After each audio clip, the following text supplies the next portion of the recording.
campaign trail again today. John McCain kept pushing the idea that Sarah Palin is a reformer who slashes government spending. I can't wait to introduce her to Washington, D.C. and the big spenders.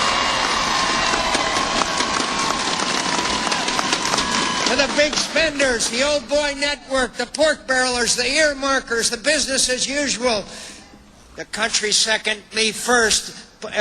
Bureaucrats in Washington and the special interests, she'll take them on like she did in Alaska. You know, I understand why they want to run Sarah Palin as a reformer, but there's one thing that keeps popping up that just ruins the whole movie. It's Palin's claim that she opposed the so-called Bridge to Nowhere, the $398 million project in rural Alaska that became a national symbol of dumb government spending. Everywhere she goes in this campaign, Palin repeats that she was against the bridge boondoggle. I told Congress thanks, but no thanks on that bridge to nowhere. I told the Congress thanks, but no thanks on that bridge to nowhere. I told Congress thanks, but no thanks for that bridge to nowhere up in Alaska. If our state wanted a bridge, we were going to build it ourselves. Here's the problem. Palin was before the bridge before she was against it.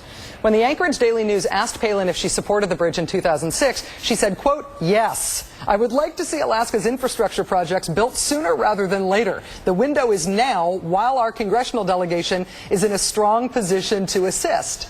In other words, while we can get this done as an earmark. In a debate when she was running for governor that same year, Palin also said that she was in favor of that bridge. You know, I support these infrastructure projects that will build Alaska, and it's cheaper to do it today than it is tomorrow. Undaunted by all this evidence, eager to make her seem like a reformer, the McCain campaign keeps running with the bridge to nowhere lie. The original Mavericks. He fights pork barrel spending. She stopped the bridge to nowhere. He took on the drug industry. She took on big oil. He battled Republicans and reformed Washington. She battled Republicans and reformed Alaska. They'll make history. They'll change Washington. McCain, Palin, real change. Neat. I'm John McCain. I get the point there, but Palin didn't stop the bridge to nowhere. Congress did. Then she kept the money and used it for other stuff. Alaska is in fact still using some of that money to build a road out to where the bridge would have been had Congress not killed it.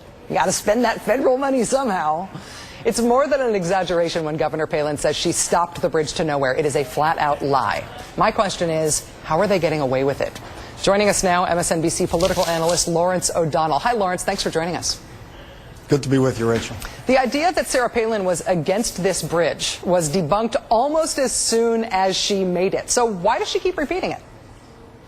Well, you know, she says that she said thanks, but no thanks. The real sequence, Rachel, is she said please and thank you, and then thanks, but no thanks, only when the Congress had deauthorized the bridge.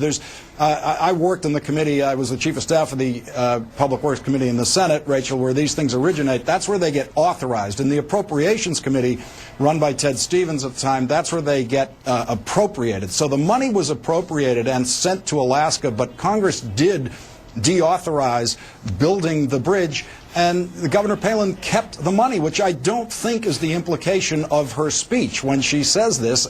As you've already pointed out, she did keep the money. So this is a story that isn't working for them when it's examined by the press. In fact, the Wall Street Journal, which is a fairly neutral arbiter of these things and in fact editorially leans toward Republicans, put it in their headline as "The record contradicts Palin's bridge claims."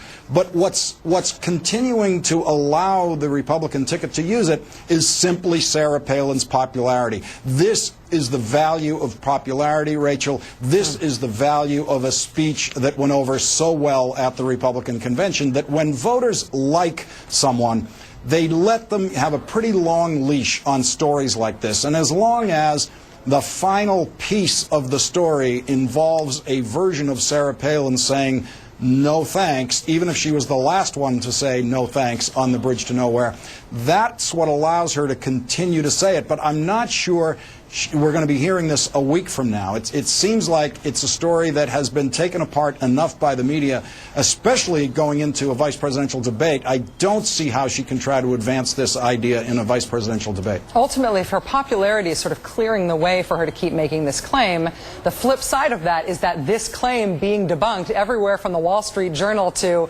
every other major news authority in the country, that could ultimately take a chunk out of that popularity if she's seen as being an exaggerator or somebody who's lying about her record or seeing somebody who can't be trusted by this. The media was very happy to run with this. If it sticks. If it sticks. If that image sticks, Rachel, it's very hard to stick an image. That's a media question. Well, I'm sorry to interrupt, right? Sorry, Rachel, it's a combination. It's up to the media to prosecute it to some extent. The Obama campaign has come out with a very straight-on, effective commercial about this, but it has to stick to that character. And there's a public character now known as Sarah Palin. We don't know how close that is to the reality of Sarah Palin. And that celebrity character, Sarah Palin, has an image now that goes along with the notion that she said no thanks to the bridge to nowhere. So right now it's hard to make the journalistic case stick on her, especially since she's a fairly fast-moving target in the sense that she doesn't sit down and answer questions about it. That's a very convenient fact of her scheduling at this point. MSNBC political analyst Lawrence O'Donnell, thanks for joining us tonight. Thanks, Rachel.